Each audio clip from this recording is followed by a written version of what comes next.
இந்த video skip பண்ணாம முழுசா பாருங்க. முடிஞ்ச அளவுக்கு எல்லாருக்கும் ஷேர் பண்ணுங்க. என்னன்னு சொல்லி பாத்தீங்கன்னா, அனைத்து சட்டமன்ற உறுப்பினர்களுக்கும் கார் வழங்கப்படும் நம்ம தமிழ்நாட்டின் மாண்புமிகு முதல்வர் விஜய் அவர்கள் 2 டேஸ் முன்னாடி அறிவிக்க கொடுக்குறாரு. அதுக்கு ஏத்த மாதிரி பணியாளர், உதவியாளர் மற்றும் கார் பராமரிப்பு தொகை வழங்கப்படும் சொல்றாரு. இதுக்கு நிறைய பேர் எதிர்ப்பு தெரிவிக்கிறாங்க. மக்கள் வரி பணத்தை இப்படி வேஸ்ட் பண்றாங்கன்ட்டு. இன்னைக்கு எதிர்கட்சியா இருக்கக்கூடிய உதயநிதி என்ன சொல்றாரு?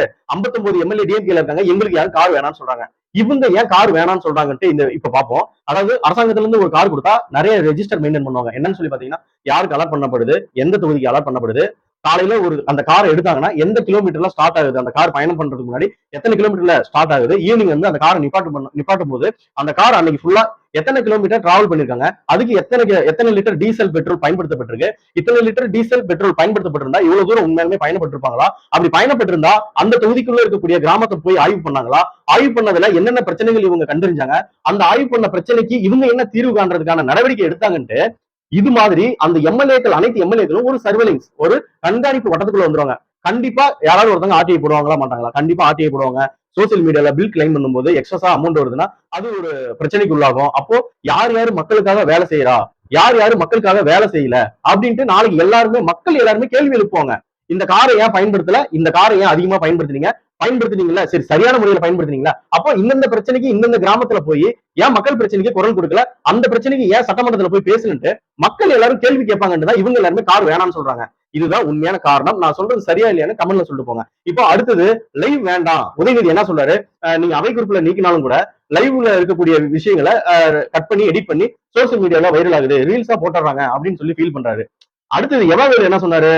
2 நாளைக்கு முன்னெல்லாம் நாங்களே ரெக்கார்ட் பண்ணிட்டு நம்ம தனிப்பட்ட முறையில எந்த விஷயத்த போடணும், எந்த விஷயத்த போடக்கூடாதுன்னு கட் பண்ணி எடிட் பண்ணி நியூஸ் சேனல் கொடுப்போம், அதுக்கப்புறம் போஸ்ட் பண்ணுவாங்க, சேனல்ல டெலிகாஸ்ட் பண்ணுவாங்க அப்படின்னு சொன்னாரு. லைவ் யாருக்கு பிரச்சனை தரும்னா ஆளுங்கட்சிக்கு தான் பிரச்சனை தரும் பொதுவா சொல்ல போனா. ஏன்னா எதிர்கட்சியா இருக்கக்கூடிய எம்எல்ஏக்களும் சரி, மத்த எம்எல்ஏக்களும் சரி என்ன பண்ணுவாங்கன்னா, இந்த மாதிரி என் தொகுதியில பிரச்சனை இருக்கு, இந்த மாதிரி சட்டம் ஒழுங்கு இப்படி இருக்கு, வேற மாதிரியான என்னென்ன பிரச்சனைகள் இருக்கோ எல்லாமே எதிர்கட்சி எல்லாமே ஆளுங்கட்சி பார்த்தா கேள்வியே கேட்பாங்க. அப்படி இருக்கும்போது ஆளுங்கட்சிக்கு பிரச்சனை, எதிர்கட்சி பிரச்சனையா? கண்டிப்பா ஆளுங்கட்சிக்கு தான் பிரச்சனை வரும். அதனாலதான் இத்தனை ஆண்டுகள் ஆளுங்கட்சியா இருந்தா அதிமுகவும் சரி திமுகவும் சரி இந்த லைவ் விஷயத்தை இனிஷியேட் பண்ணல. திமுக லைவ் விஷயத்தை இனிஷியேட் பண்ணியிருந்தாலும் அவங்களுக்கு என்னென்ன நல்ல விஷயம் இருந்ததோ அதை மட்டும் தான் லைவ்ல போட்டிருந்தாங்க, மத்த விஷயத்தெல்லாம் லைவ்ல போடவே கிடையாது. அதனாலதான் இவங்க எல்லாருமே பயப்படுறாங்க. சரி ஆளுங்கட்சி பயப்பட்டா ஓகே, ஐயோ மக்கள் நம்மளை பார்த்துட்டு இருக்காங்க, இவ்வளவு விஷயங்களை நம்ம பண்ணவே இல்லை, இப்படி விட்டுட்டோம்னு சொல்லி ஆளுங்கட்சி பயந்தா ஒரு நியாயம் இருக்கு, ஒரு லாஜிக் இருக்கு. எதிர்கட்சி எதுக்கு சார் நீங்க ஏன் சார் பயப்படுறீங்க? நீங்க பண்ண ஊழல் எல்லாம் மத்தவங்களுக்கு தெரிஞ்சிருந்தா உண்மையுமே சட்டமன்றத்தை ஏன் லைவ்ல டெலிகாஸ்ட் பண்றாங்கன்னா, தான் தேர்ந்தெடுக்கப்பட்ட பிரதிநிதி ஒரு எம்எல்ஏ நம்மளுடைய பிரச்சனைகளை போய் சட்டமன்றத்துல பேசுறாரா, தேவையான பிரச்சனை குரல் கொடுக்குறாரா, இல்ல தூங்குறாரா, இல்ல கேலி கிண்டல் பண்றாரா, இது மாதிரியான விஷயங்கள் மக்கள் பார்த்து தெரிஞ்சுக்கிட்டோம். இது எல்லா எம்எல்ஏக்கும் சாதகமும் இருக்கு, பாதகமும் இருக்கு. அதனால லைவ் போடுறது நல்லதா இல்லையான்னு மக்களாகிய நீங்க கமெண்ட்ல சொல்லிட்டு போங்க, நான் தெரிஞ்சுக்கிறேன்.